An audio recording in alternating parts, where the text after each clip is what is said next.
Right, Connor, you've signed a new one-year deal. How Yeah. pleased are you to get it sorted? Because it did drag on probably a little bit longer than you wanted to. Yeah, it did, yeah, you're not wrong. Obviously I didn't want it to go on as long as it did. I preferred it to be done at the start of the break, really.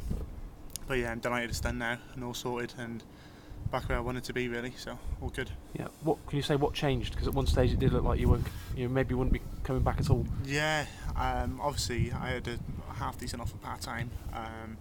Thought that was maybe a bit too much of a risk, really, dropping out the league, risking not being called up for Wales, really, because I don't think I'd get called up if I was part-time. So and just training with better players and all that's making me stay day in, day out. So Yeah. And you've only missed a couple of days really, back in today. So do you feel like you're sort of up to speed already? yeah, I was okay this morning. I felt okay this morning. Obviously the lads have done a bit more than me. A few of them feeling stiff. I know Brownie's feeling a bit stiff, but yeah, I'll soon get up to speed anyway. So that's all good. Yeah. Scott Brown said that he'd spoken to you. Did he advise you? Did you take that on board? Because he strongly encouraged you to stay, didn't he? Oh yeah, definitely. Brownie was real important. Really, what he was saying to me. He was brilliant all through the break. He rang me 3 or 4 times. Yeah, I kept turning to him really for advice and stuff like that, really, between him and Bucky and my dad. So yeah, so glad for Brownie really that he kept ringing, because he's had a big part in me signing, really. So Yeah. yeah. The part-time offer may have been more convenient in certain ways, but do you think taking the offer here and giving yourself a chance to carry on progressing at a professional club hopefully will pay off in the future? Yeah, that's what I was thinking. Short term, maybe the other option was the better one to take, but I know long term, hopefully, touch wood, this will be definitely the best option for long term. So Yep. yeah. Everyone I spoke to, Steve Book, Scott Brown, the manager, say that you made massive improvements last season. Obviously, you haven't played a game yet due to Brownie's consistency. So, what are your actual aims personally for this season? Obviously, yeah, it'd be nice to get my first start, really. I'd be happy with making a couple of appearances, and the same as last year, really, as long as I'm still playing for my country and stuff like that, really. Obviously, if there's more reserve games and all that, I'll be happy. But obviously, it is all about game time soon, and the next couple of years I can start thinking about that, really. So, Yep. got time on my hands, I think. What's coming up Wales-wise? Because you've got a tournament coming up, the Under-21s. Yeah, we've got obviously this is something like a 2-year process now to qualify for the Euros. I know end of August is there's a trip, so hopefully I'll be called up for that.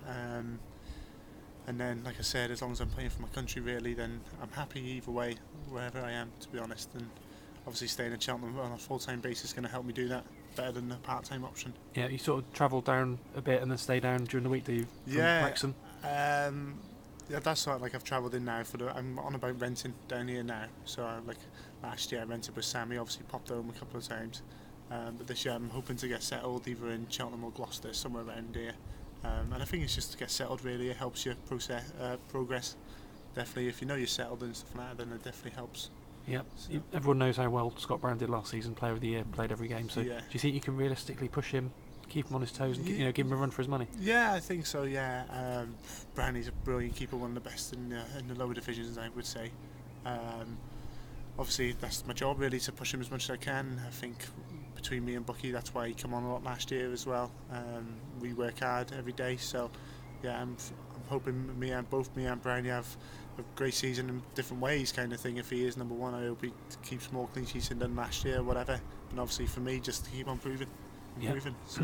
You were at Tranmere, weren't you, then for a bit, and then you went to Everton? Is that right? Yeah, that's right. Yeah. So you had a great grounding at a club like Everton, but do you think having a year with the first team training, has that really sort of helped you come on? Yeah, I think so. Yeah, that's pivotal, really. That's the main factor.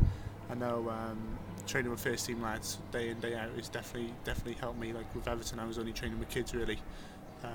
But yeah, you need to up your game when you train with the likes of Stevie Ella, people like that who've played in the Premiership. So yeah, that's what's definitely helped me come on. Yeah, and how much are you looking forward to getting involved in some of the friendlies? Yeah, hopefully, yeah, quite a lot. To be fair, it's been a while since I played with the boys, and obviously I'll be treating them as more important games as just a friendly for me. It's it's a good chance to show people what I can do, really. So Yep. yeah, Good to see you back, Connor. Good yeah. luck with Cheers, it. thank Cheers. you, thank you. Thanks. Cheers, John. Cheers.